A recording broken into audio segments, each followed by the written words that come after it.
You're watching The Sports Objective, the podcast for Pirates.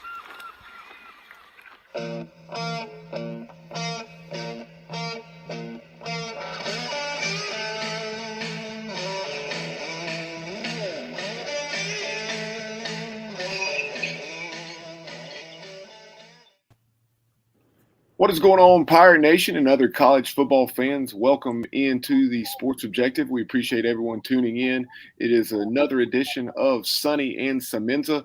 It is bowl season, and bowls getting underway tomorrow. That being Friday, December the 16th. You have a couple on tap with the Bahamas Bowl as well as the Cure Bowl, and that's a heck of a matchup that we'll talk about here in a little bit between two ranked teams with UTSA and Troy. A couple of conference champions from Conference USA and the Sun Belt, respectively. But right now, before we begin talking bowl season, coaching carousel, transfer portal, and I'm sure other topics, I'd like to welcome in the stars of the show, Jay Sonhalter and Matt Semenza. Gentlemen, how are you? Well, you mentioned stars, Bubba, so I'm going to kick it over to Jay because I don't fall into that category. Well, you are humble, Matt. I don't feel like I'm a star either, but Bubba, you are a kind man. You're a superstar. The lies are plentiful as we're a minute and a half into things, but guys, I mentioned the bowl games that are taking place beginning tomorrow, Friday the 16th, and that is obviously the first one is UAB in Miami of Ohio, out in a great place to play a football game. Not necessarily great for fans to get there, but the Bahamas Bowl. So, what are your thoughts on that one, as well as the 3:00 game, which is one that I've really had circled, and that is UTSA out of Conference USA, a future team in the American. They've had an unbelievable season and very close to running the table with a couple of close losses. And then you also have a tremendous story down in Troy, Alabama, with the Troy Trojans doing what they did under a first-year head coach. Yeah, well, I just jump in on this one. I mean, my first thought, guys, was when I saw the schedule come out and the Miami, Ohio UAB game at 11 o'clock on a Friday, huh? I mean, that's an interesting time for a game. Most of us are going to be at work, so unfortunately, I don't know how much of that game I'm going to be able to watch. But I do expect, a solid performance from UAB there. But to your point, Bubba, I am really looking forward to the game at 3:00 tomorrow, which is the UTSA versus Troy. I think 11-2 teams. Texas San Antonio, I believe, is a 3-point favorite in that one. So I expect a really competitive game with, two teams that have a lot of talent. When you watch these teams play, they do have talent. So it'll be fun to watch. Well, that Bahamas Bowl is probably the second best bowl behind the Hawaii Bowl as far as location. Yeah, no doubt. It's fun to watch as far as, the pictures and the video of where they're at. But yeah, I agree. That second game is going to be a good one. Two ranked teams and, a lot on the line for those schools that have had really good years to finish off and win it and probably be ranked in the final rankings if they win. And guys, here in a few minutes, we'll take a deep dive into the coaching carousel. But one of those coaching changes that we'll be talking about, a very intriguing hire, a guy who had some high school experience where he had won at a very high level, former Baltimore Ravens quarterback and Fresno State product, Trent Dilfer, got that UAB job.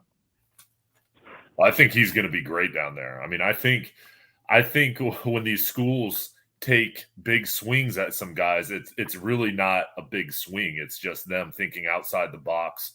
I think he's going to be able to bring in a really good staff. I know some of the guys that he's brought in, he has connections with them. He's going to be able to get really good quarterbacks for that level, and I think he's going to be an awesome fit down there. So I'm excited to see what he does. Yeah, and I think it's going to be really interesting to watch. I mean, he's not somebody that's been disconnected from football after his NFL career. I mean, he obviously had a long career in the NFL, but he's a guy that's been running camps, prospect camps in California for years. He's been coaching, like Bubba said, at the high school ranks at a high level. Definitely has the knowledge to be successful. So, for me, it always comes back to what type of staff can you assemble? And, are you able to bring in a really high quality defensive coordinator? Because I'm assuming he's going to be very involved in the offense from a play calling perspective. So I think that's the big thing is, can you bring in the right staff that's going to be able to have success? In that matchup in the Duluth Trading Cure Bowl between the Roadrunners of UTSA, future member, like I said, of the American Athletic Conference, and the Troy Trojans. What a job John Sumrall, the former University of Kentucky linebacker from the early 2000s, who actually came to Troy from his alma mater, where he had been the co-defensive coordinator. Very intrigued to see how this one plays out. I think a lot of points will probably be scored in that one. Those offenses have been clicking on all cylinders. Yeah, I mean, Troy for me, guys, is one of those teams that just went completely under the radar all year. It's funny. Like, I don't recall us, and we've done 12 shows now and previewed a lot of football games, and I don't remember us talking about Troy. So they've kind of stayed under the radar or almost off the radar. And they've quietly put together a great season, 11-2. So, that is a team where, I'm looking forward to seeing how they match up with UTSA. Shifting to Saturday's games, pretty full schedule. You have 6 games being played, beginning with the Wasabi Fenway Bowl, obviously taking place there at Fenway Park, the home of the Boston Red Sox. You have the Keg of Nails game, that matchup that hasn't been played in a few years or several years, between the Cincinnati Bearcats, who obviously are going through a transitional time with Luke Fickell moving on to the University of Wisconsin, and then Scott Satterfield coming over from Louisville. And Coach Satterfield said he would be watching this one on TV at home and making some recruiting phone calls and those sorts of things. But interesting matchup here for a variety of reasons. Yeah, I mean, that whole switch for Satterfield going over is interesting, and I'm surprised he did it, but not surprised, because he's feeling pressure at Louisville, and as a coach, sometimes you just want to reset the clock. He had an opportunity to do that at a new school, so I know there's kind of a lot of bad blood over that and how it went down. But I think that'll be a good matchup, and I think it's going to be a close ball game. Yeah, I agree. And it's, when you look at that, Louisville is a 2-point favorite, I believe, which did surprise me a little bit. Louisville has kind of been an up and down team throughout the course of the season. There've been some weeks where they played great, and then some weeks where they just look terrible. And I think the question is, I do think straight up, I think Cincinnati's the better team. I think if you were to take away the coaching change and everything going on there, I think they're the better team. But it's going to be interesting to see how they respond with Luke Fickell leaving and obviously all the transition. You wonder how focused they're going to be. I'm sure you have a lot of players who are distracted. Jay, I'll just kick this. Let me ask you a question, Jay. As a former player, if you were heading into a bowl game like this and your head coach was leaving, and all these other things going on right now with the portal, and it's almost like free agency, I mean, do you think you'd be able to invest, 100% into that game? I feel like I would, but I don't think the roster of 100 guys, everyone will be. I think, whenever you're playing a game, you've got to be so locked in and focused during that game, but also in all the preparation. And I think there may be a certain amount of guys that can put all that to the side and focus. But do I think the whole team can?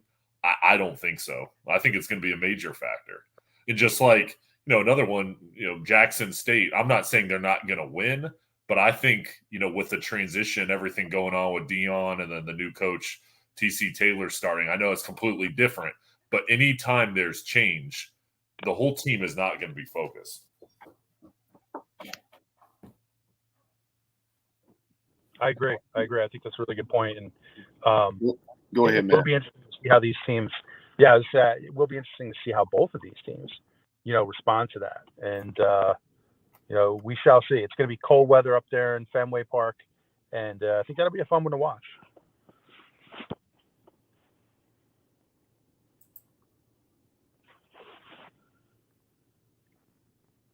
All right.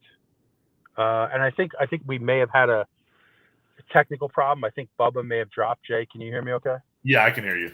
All right. So Jay, just kind of looking at some of the other games on Saturday, you have this one is really interesting, Jay. You have the Florida Gators playing Oregon State in the Las Vegas Bowl, and it's Oregon State now. The line is up to Oregon State -10. What do you think about that one? Well, I think Oregon State is coming away with a lot of momentum after beating Oregon. And I think they're a team on the rise. Their coach just got a contract extension. And, I think they're stable. And I think Florida's coming in with a lot of instability and a lot of guys that aren't going to play in this game and a lot of change coming up here on the horizon. Yeah, I totally agree. I mean, instability is the perfect word for Florida right now. I mean, that you talk about a situation right now in their quarterback room with we had talked about this a few weeks ago, but the backup quarterback Kitna, who was came under charges for some things we probably don't want to talk about on this show, but he's no longer on the roster. And then you have Anthony Richardson, who was the starter, who is, in my opinion, surprisingly opted for the NFL, Jay. Like when I watched him, what I saw was a really dynamic athlete, but I didn't see a quarterback who was NFL ready. Yeah, he's raw. He has talent, but he does not need to go pro. Yeah. So it's a whole different deal in the pros. You say, I'll give him a couple of years. If he goes in the first round or second round, they're not going to sit him for 3 years. I mean, the Green Bay Packers is one thing, but the teams aren't going to sit him. He's going to play. He's not ready. And then you look up all of a sudden, a guy that has talent that could potentially be really good is going to be out of the league if you don't end up in the right situation. Yeah, absolutely. And, and let's just say he is a capable NFL quarterback, Jay. I mean, I just hate that these guys opt out. I really do. It's just not, it's just not who I am as a player, as a teammate to just opt out. It's one thing if you're a top 10 prospect, but if you're a guy who wasn't exactly a superstar in college and maybe a fringe prospect, it really kind of bothers me that these bowl games, I mean, you're seeing too many players opt out. Just from Florida alone, there's a handful of guys that went into the portal. They're going to be down linebackers. They're going to be down linemen. What are they really putting on the field? Like, I'm not really a betting man, but I'm going to be all over Oregon State in this game to cover because I don't think Florida has anything left. Yeah, well, I mean, and you're right. I mean, they're going to have guys out, a lot of turmoil, change going on. But so much of it is, do you really want to be there, or do you just want the season to be over? And I agree with you. I think Oregon State has all the momentum, and Florida doesn't. Yeah, absolutely, Jay. And Bubba, I think you're back. I think you may have had a little. I am. Drop off there. Speaking of mobile quarterbacks, I wanted to revert back to that Louisville-Cincinnati game for a moment. You guys may have already mentioned this, but Malik Cunningham, from everything I've seen, is not playing in that game. So that's another element to consider. Louisville lost 26-13 at Kentucky in the regular season finale and only scored 13 points. They're going to be going – yeah, they're not as good as last year, but Cincinnati's defense, as we know, is still very, very solid. So I think I like the Bearcats in that one. Bubba, what is the reason why he's not playing? I know he'd been banged up, and he played. He attempted 6 passes in the game against Kentucky. So I'm guessing he's still banged up and opting out for that reason. I don't know if he could go, but is choosing not to go.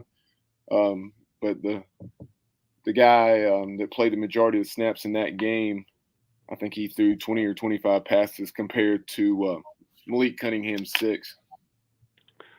Well, that's Jay. I don't know about you, but for me, that's another tell. That's another tell in picking that game. So with that, I really like Cincinnati to cover.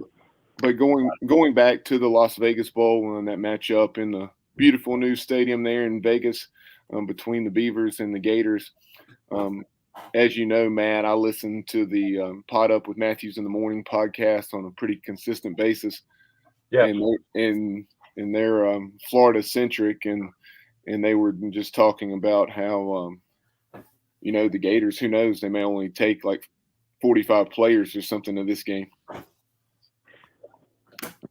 Yeah, I mean, well, you might as well use it as an audition, right? I mean, for your young players who you feel like are really up and coming, you might as well use it as an audition for those guys and get them some experience prior to going into spring ball. So, it's not a bad opportunity, but man, it is tough to be a college football coach in 2022. Jay, it's crazy. I mean, all of a sudden you lose half your roster. And I know you guys were talking about Anthony Richardson opting out. Jack Miller that's going to be getting the start for the Gators. I know Shane Matthews is very high on what he's seen from him. He said he can really throw the football when he's seen him in practice and in limited action in the games. Well, it'd be fun to watch. It'd be fun to see how that unfolds. I have talked to some Gator fans who are really frustrated right now with the situation there, and I actually had a few of them tell me they weren't even going to watch the game. That's how kind of disgusted they were with, the state of the program right now. And we'll come back to the Gators when we dive into the transfer portal here in a few minutes, because they will certainly be in the market for a portal quarterback. Could they land? To my knowledge, right now he's not in the portal, but I know Shane Matthews was really hoping that Michael Pratt or a few other guys whose names I'll bring up later on would enter the portal, so they would be available for that Florida staff to potentially land. But moving on to some more Saturday's games. In the Jimmy Kimmel LA Bowl presented by the Stifle, Washington State versus Fresno State. That is at SoFi Stadium there in Inglewood. What do y'all think about this one? Fresno had that surprising loss to UConn, but then we saw UConn was a decent team, found a way to win 6 games, but then they bounced back and they won the Mountain West, going to the blue turf and getting it done. And I think they're 9-4. Washington State's had a solid year as well. Well, I always like the way Fresno plays defense, and I just think for them this game going down to LA playing against a Pac-12 opponent, I just always like them. Kind of they view themselves as the underdog anytime they play against a Pac-12 team. So I think Fresno's going to go in there and win the game. So they call this the Jimmy Kimmel LA Bowl. How about that? I mean, I vote we rename it to the Political Hack Bowl. That's exactly what he is, in my opinion, but I won't go down that road. But the Political I agree. Hack Bowl. But, I mean, give me a break with the Jimmy Kimmel. But, I think I do agree with you, Jay. I mean, I do like Fresno. I think sometimes you look for the team who's more motivated in this situation. And I think Fresno State has a little more to play for. Really, 9-4 team, and I think they're going to get it done. I don't know if they'll cover the 4, but I think they'll get the win. This will be the third Pac-12 team that they have played this season. They, after opening the year against Cal Poly, of course, an FCS opponent, they lost to Oregon State 35-32 that we just finished talking about, the Beavers, and then they traveled to the Coliseum where they lost 45-17 to USC. So they're, as Jay mentioned, accustomed to playing Pac-12 competition. It would not surprise me to see them win this game. At the very least, I think it will be a 4-quarter contest. But also taking place tomorrow, you have the Lending Tree Bowl, and that is between Rice and Southern Miss. It's good to see, as much as they were a pain in our side down through the years. They're not a rival like North Carolina or NC State, where they're local. And from Pirate fans that have traveled to Hattiesburg. They said they had positive experiences there with the USM fans. So it's good to see the Eagles having some success. Yeah, it definitely is. I'm really, somewhat intrigued by this game just because I always like to watch Southern Miss, and then, Rice, who is, sadly, in my opinion, a new conference mate beginning next year. And I'm full of opinions today, guys, if you couldn't tell. But I guess I'll have to reluctantly watch to see what Rice is all about, since we'll be conference mates moving forward. Yeah, Jay, I guess you played out there, once, maybe twice? Yeah.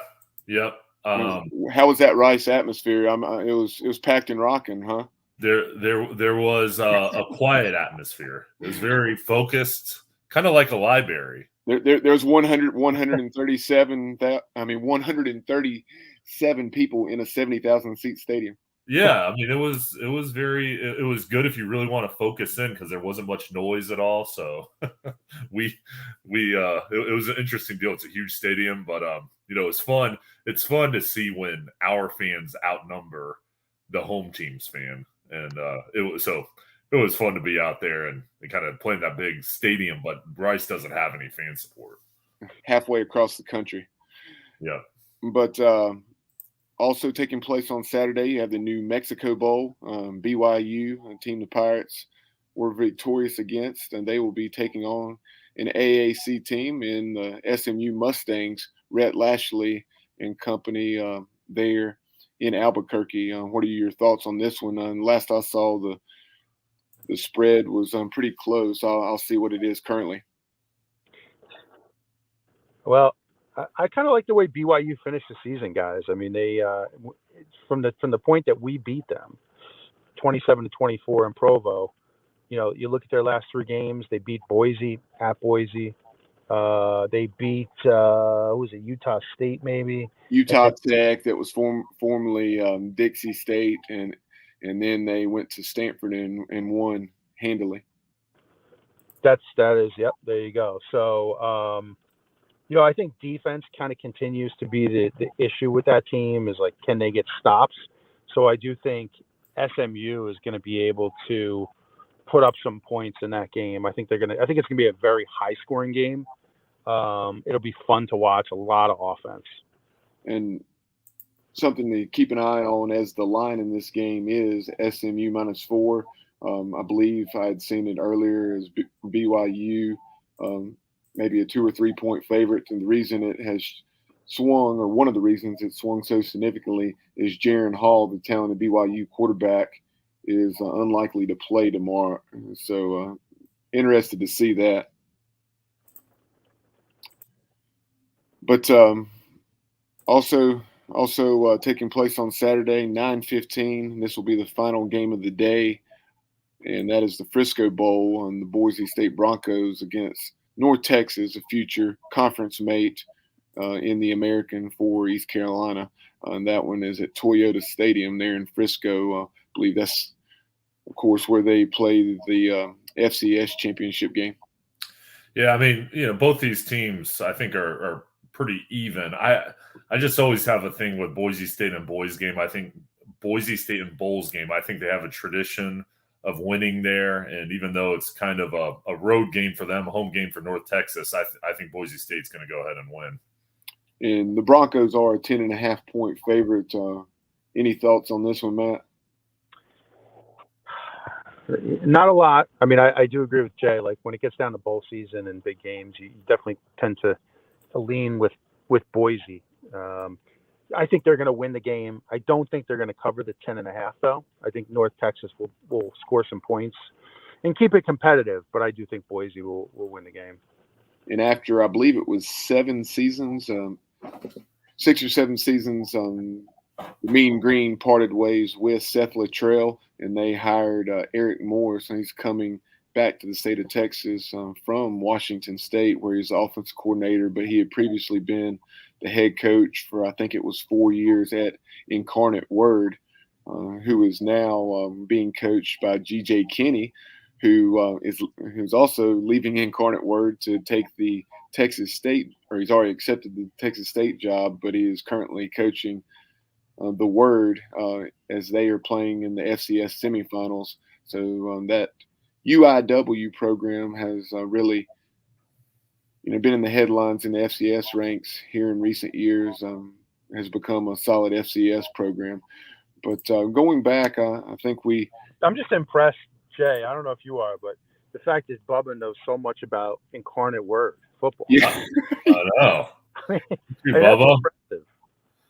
Look at you, Bubba. Hey, I'm well-rounded. And then the other game that we had not mentioned is, of course, an FCS game. It's the Cricket Celebration Bowl, and this one is of interest because Coach Prime, who's of course now the Colorado Buffaloes head coach, he is leading Jackson State for the final time against North Carolina Central down in Atlanta at Mercedes-Benz Stadium. What are your guys' thoughts on this? Last I saw, I think Jackson State was about a 16.5-point favorite.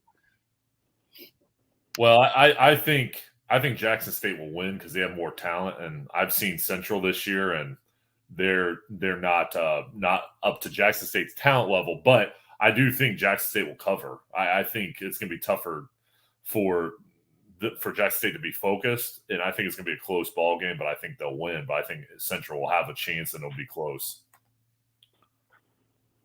Yeah, I'll just go with you, Jay. I mean, I'm not too familiar with these teams, but I'd like to see Dion go out on a high note there. He's done a great job, with that program, and I'd like to see him go out on a high note. So, we'll see. But I'll say Jackson State. And since I brought up the FCS semifinals that are also taking place this weekend, you have Incarnate Word traveling to the Fargo Dome, 7 o'clock. And then the first semifinal was earlier that afternoon as Montana State travels to South Dakota, taking on the South Dakota State Jackrabbits. Always love that nickname there. So you have the possibility of an FCS championship game between North Dakota State and South Dakota State, which would be an intriguing storyline. But something else, guys, I've always thought, I understand all the reasons, why Jackson State and the other HBCU programs play in the Celebration Bowl, but I would like to see, a team of that caliber where they, run the table against who they've played. I would like to see how Jackson State would stack up against a North Dakota State or South Dakota State, et cetera. Yeah, I mean, that would be an interesting matchup.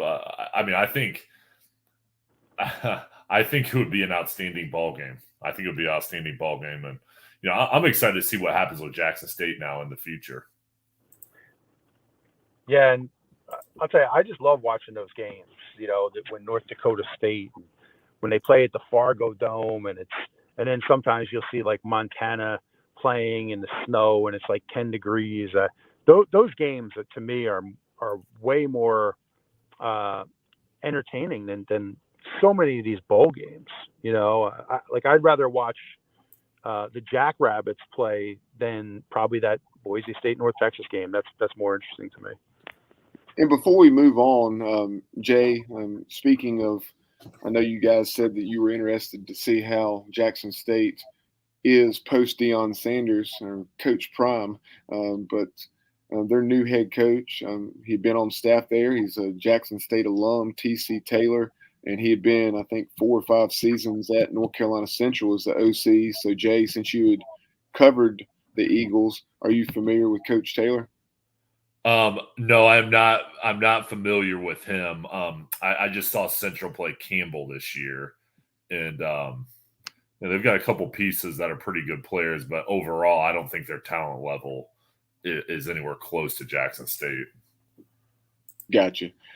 And one final word or a couple thoughts on bowl games before we move on and talk transfer portal, as well as some thoughts on the coaching carousel and some of the hires that have been made. On Monday, you had the Myrtle Beach Bowl. That is the lone game of the day. The UConn Huskies, who would have thought they would be in a bowl game, but congratulations to Jim Moore Jr.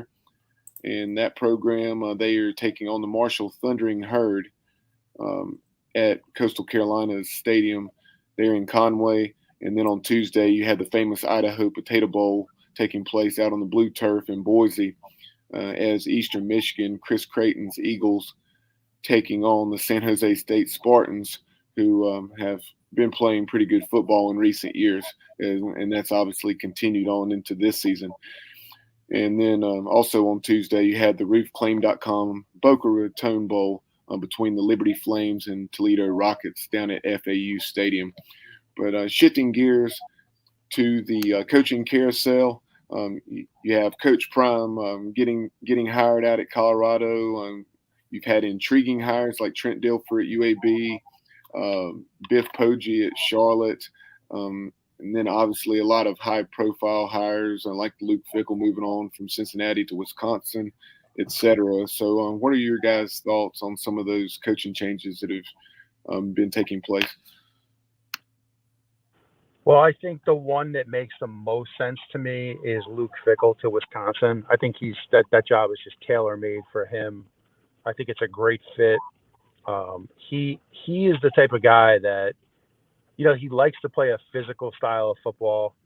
He does like to run the ball, but he's he brings some versatility to his game plan, and I think he's a great fit there. He was really I think he was gunning for the Notre Dame job, and obviously that didn't happen. And I think for him, this is probably the next best fit, in his career. And if he does well at Wisconsin, guys, there's no doubt that someday, it could be 3 years, it could be 10 years, but he'll wind up back at Ohio State. Yeah, and if Ryan Day and the Buckeyes, this is premature, but a year or two down the road, if Jim Harbaugh and the Wolverines are still getting the best of OSU in that series, depending on how things are going for Fickell and Madison, it would not surprise me to see Ryan Day get the boot and maybe Luke Fickell come home. But that is not a surprising hire with his obvious Big Ten ties. Jay, did you have some thoughts on that one before I brought up another change that was intriguing to me? Well, I just think, I think he's going to be successful at Wisconsin. And with the Ohio State thing, I'll tell you, this is a lot of what ifs, but if Ohio State plays Michigan in the national championship and Michigan wins and Ohio State upsets Georgia and Michigan wins, he's going to be in trouble this year, losing to Michigan twice. Yep.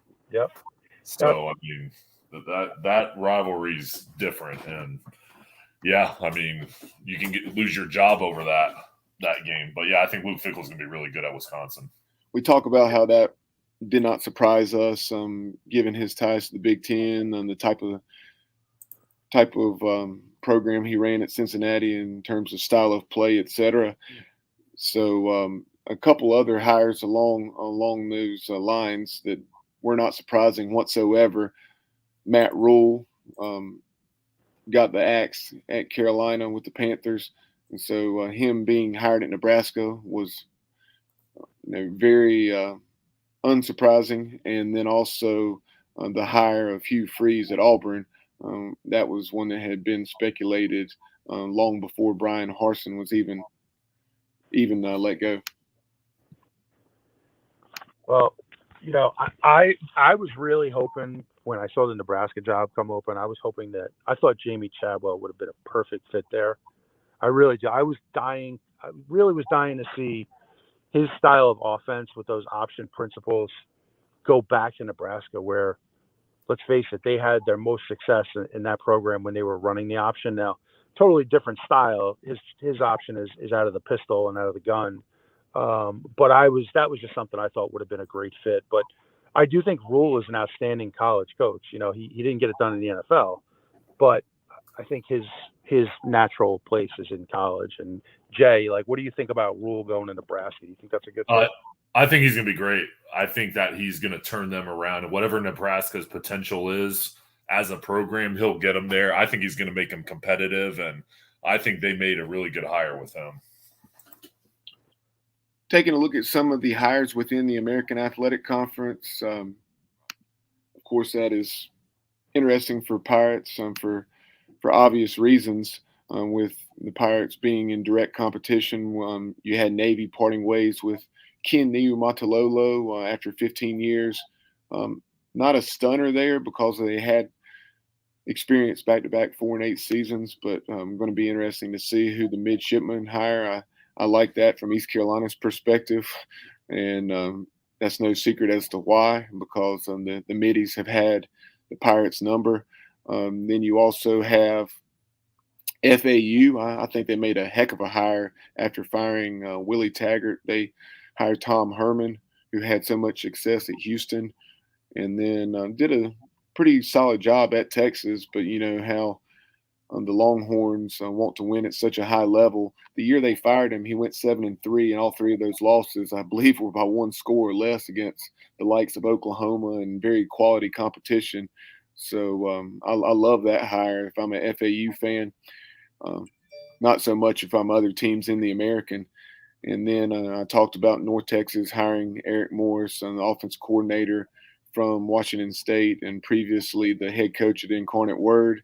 You also have Charlotte hiring Biff Poggi, and then you had UAB hiring Trent Dilfer. Any thoughts on some of those new coaches within the American? Well, I think Biff Poggi is going to be really good, and Dilfer. I mean, I think both those guys are going to win and make the league better. I think, I mean, I just think Dilfer going in there, there's a pedigree there, there's a name there, and somebody that's done it at the high school level won. I think he's going to make that transition. And same thing with Biff Poggi.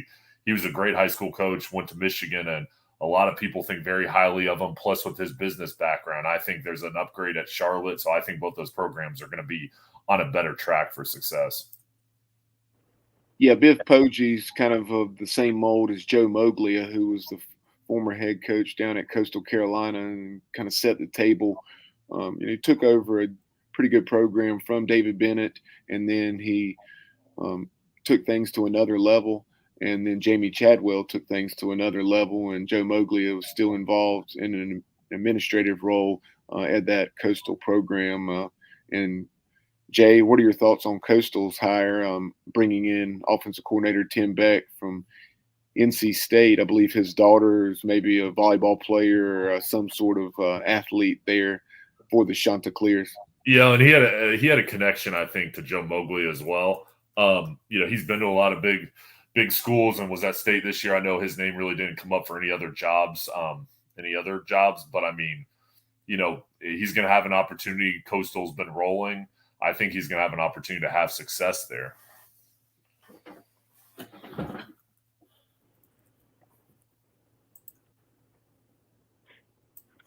Yeah, I don't know. Bubba, did you drop? I think Bubba.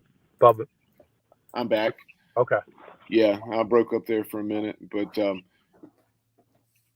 kind of moving on, another thought or two on coaching hires, and before we spend a few minutes on the transfer portal. And looking over, you still have openings at Stanford. David Shaw resigning after that season-ending loss, and you also have the Navy job, which we've already mentioned. Kent State's also open as Sean Lewis, who was doing a solid job in a very difficult place to have success there within the MAC. Kent State, they went into Athens and really gave Georgia all they wanted this year. But Deion Sanders bringing Sean Lewis over to be his offensive coordinator there in Boulder. Yeah, it seems like Deion has that magic wand right now, like where he can just do no wrong, and there's a ton of buzz around that Colorado program, and so many players, they're in the portal. They want to go to Colorado. They want to have a chance to play for Deion, and that program's been a sleeping giant for a long time. I mean, they had a ton of success in the 90s. Then they really fell off, But when I say sleeping giant, you talk to anybody about Boulder, people will talk about how unique of a city that is, and what a nice environment it is, and so I think that they have a chance, they really do. And with the portal, I think he can turn it around quickly. And obviously, to your point though, Bubba, if he can bring in coaches like that, that's going to help ease the transition. I'll tell you, a coach, I listened to his press conference, Kenny Dillingham. He's going to be the youngest FBS coach as of right now, 32 years old at his alma mater there in Tempe, the Arizona State Sun Devils. Talking about somebody that will get you fired up, and I think would be fun to play for. Keep an eye on Kenny Dillingham. And then you also have, I failed to mention, Tulsa hiring Kevin Wilson, the former Indiana head coach that had been offensive coordinator at Ohio State, as well as other places. I really like that hire. I think that Kevin Wilson's a good hire for the Golden Hurricane. And then the only other one I wanted to mention, bear with me here. See, you had, Barry Odom at UNLV, that hire. Barry Odom having been a head coach at Mizzou, and then he hired Bobby Petrino. What could go wrong with Bobby Petrino in Las Vegas, right? Yeah, nothing says ethics, in college athletics, like hiring a guy like Bobby Petrino, right? I mean, he a tremendous coach, but not the greatest guy, and I wouldn't want him affiliated with my program. Shifting gears to the transfer portal, I know, Matt, before we really dive into the portal, you had some thoughts on opt-outs and those sorts of things as it pertains to bowl season and otherwise. So go ahead. The floor is yours.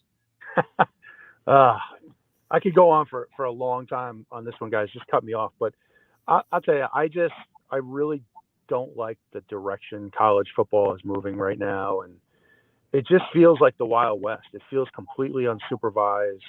The number of players that are going into the portal on a daily basis it's kind of staggering. And I think it's just too easy. It's too easy for these players. They have a little bit of adversity. Maybe they came into a program and they weren't the starter right away, and so in a way, you're almost saying like, hey, like I'm giving up. I'm going to go try my hand somewhere else. And the numbers show, and there's data now, that just about half of these guys will not land, at another program of that caliber. So it's really to me, it's kind of sad to see this happening in college football. And I just think it's too easy for these guys. The grass isn't always greener, and I hate it. I hate what it's doing to the environment. I hate what it's doing to the bowl games. You're going to see so many bowl games impacted by opt-outs and guys who are, transferring to different schools or entering the portal. So there's no way this could have been the plan when they came up with this. And it really worries me for the future of the game because it's just so unstable. And Jay, I'd love to hear your thoughts about that too, because yeah, it's just sad because everything's changed, and I don't know how they can get it back to the way it was. But I mean, like with these opt-outs, guys are going to continue to do it until it affects their draft stock, until the NFL, has an issue with it, or until there's a rule. And so, anyways, it's unfortunate because these guys are just bailing on their teams, and I don't like it. This portal thing, I mean, I like the ability that you give freedom to guys, but I mean, this is just like, it's a wide open, it's wide open. Schools are recruiting other schools' guys with NIL money, and rivalries are gone. It's just a rotating door, and there's no semblance of organization, and it's sad. It is. And just to kind of take it to a personal level, guys, like, not to talk about myself, but when I came to East Carolina, the starter in front of me at my position was Morris Foreman. And you guys remember Morris. He's one of the all-time greats at ECU. And I realized pretty quickly my freshman year that, I was probably a good year, at least from seeing relevant snaps, and possibly, 2 years away. And the thought never occurred to me to transfer. But I'll tell you what did occur to me. What did occur to me was to work my ass off and develop myself and to put in the time to become the best player I could be. And when my time came, I'd be ready. So I think it's a different mindset.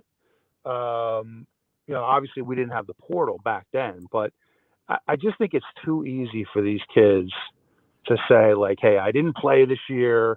Things didn't go exactly how I wanted them, so I'm going to jump ship. And I just don't like it.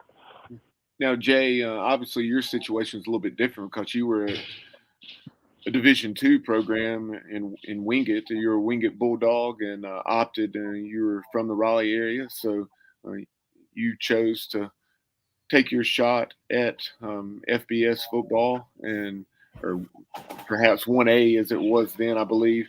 So, what were your thoughts on that and your mindset there? Well, I mean, and I had to sit out. And I wasn't even on scholarship when I first transferred. So, I just think the rules now, there has to be a way to modify it or make it where players have more freedom, but it's not the wild, wild west. And I mean, I moved up and transferred up, and I'm so thankful I made that move and so lucky I did. But I mean, I had to sit out. I had a redshirt, and these guys now, I mean, they there's no rules, there's no box they have to stay in. I mean, it's just like if you don't like a situation, you've got free reign to do whatever you want and take whatever advice you're getting. And I don't think you see that determination or fight, to Matt's example or situations I occurred where nothing was handed to me. I had to earn it. Yeah, and let me just say too, Jay, like I respect your scenario. Like you were transferring up to a different level of football. Yeah. You took a bet on yourself and you had to sit out a full year. And so I think that's a very different situation. So, I give you all the credit in the world for doing that. And, to me, it's just too many examples of the other situation now where it's not a situation of kind of transferring up. It's like, hey, I'm just going to get out of here because my feelings were hurt or, it's just right. different, Yeah, exactly. I mean, guys are leaving because schools are offering them more money. So they're being recruited. Other schools are offering when they're not even in the portal. It's crazy. That's right. That's exactly right. And I don't know if I think Bubba might be having a technical problem again, but who knows where it's going, Jay? I mean, who knows where it's going? And I'll tell you, I do think I'd like to get your thoughts on this, right, as we wrap it up here. But I don't let the coaches off the hook either. And, I think that college coaches have really helped create this environment of jumping ship. And I'll just give you an example of Lincoln Riley, who obviously had a great career here at East Carolina. But when he left Oklahoma, to his own admission, he didn't do it the right way. He didn't go about it the right way. And so imagine you're a player in that locker room. All right. I try to put myself in the scenario of, 18, 19-year-old, 20-year-old kid. You're in that locker room. Your college coach, Lincoln Riley, in this case, was preaching to you all year about loyalty, team first mentality, this and that. And then you buy into it completely, and he essentially jumps ship without even really telling you. Next thing you know, he's the head coach at USC. How does that affect you as a player? Well, it teaches you better look out for yourself. Yeah. Yeah. Right. And that's where I don't let these coaches off the hook, because I think they've really helped to create an environment. Look at Hugh Freeze right now. I mean, he's another example. But what do you think about that? I mean, I just think it's a business, and whether the players now or the coaches say it's not a business, that's a lie, because there's no way you can break down huddles and say 1, 2, 3 family, and then the coach leaves the next day. I mean, yeah. And they send a text message. I mean, if everybody's more honest about it, the players are, now more than ever, the players are for looking for them. It's a business.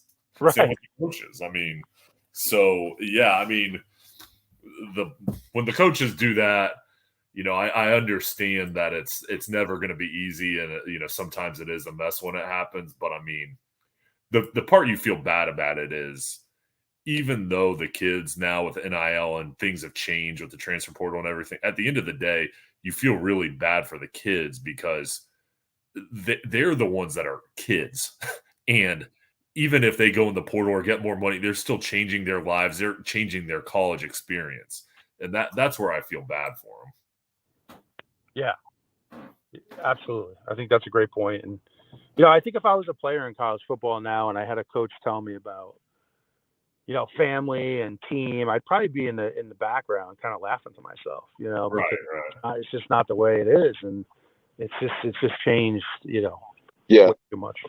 And that's something I heard Deion Sanders speaking of, you know, if you're intrigued by the Deion Sanders story, Well Off Media, it's his son, Deion Sanders Jr., that is the primary person handling that account on social media for him.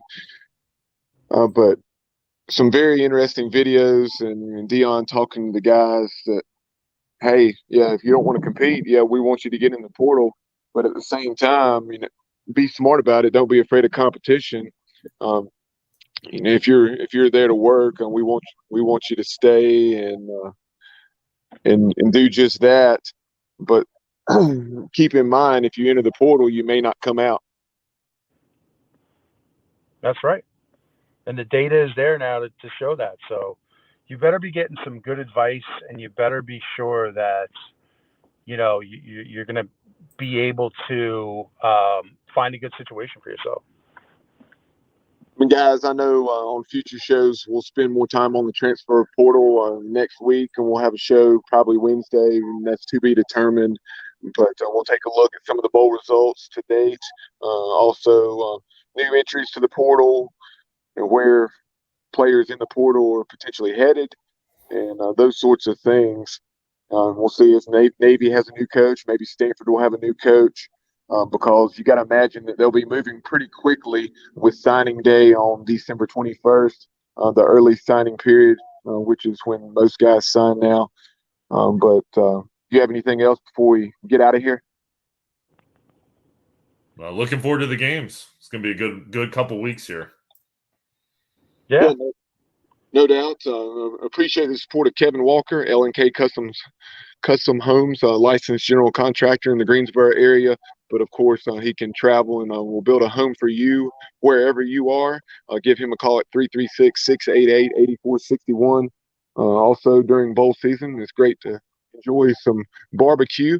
If you're in the Williamston area, give the Holiday Brothers a call, whether it's for a bowl party or just your other holiday gatherings, you know, Christmas gatherings with your family and friends. Go to Porky's Backyard Barbecue, which is located on 805 East Boulevard there in Williamston, or give them a call to place your takeout order, 252-661-0337. And then we certainly also appreciate the support of Mark Minikazi, former East Carolina great third baseman. Go to pgxgloves.com. Use promo code ECU to get 25% off of all products at checkout. And pgxgloves.com has your baseball gloves, golf gloves, football gloves, and some really sharp-looking wearables.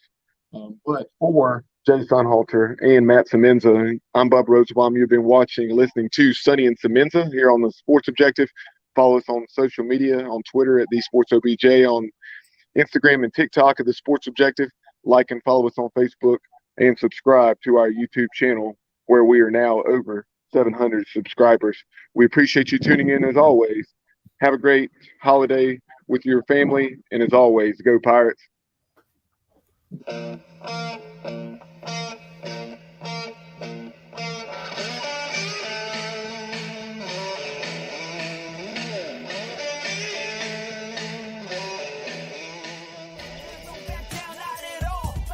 You're watching The Sports Objective, the podcast for Pirates.